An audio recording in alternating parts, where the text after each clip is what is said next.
How to manage notification snooze settings on Android. This tutorial shows you how to turn on the snooze option and control how long notifications get snoozed for. First, open the Settings app on your Android device. From there, scroll down and tap Notifications. After that, scroll down and tap Advanced Settings.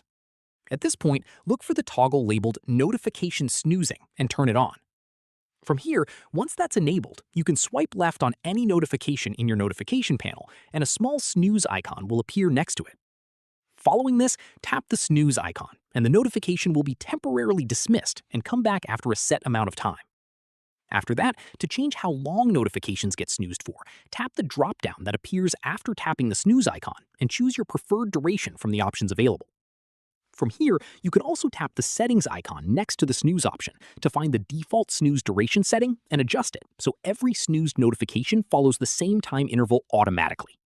Finally, snooze notifications will reappear in your notification panel once the time is up, so you won't miss anything important by dismissing them temporarily.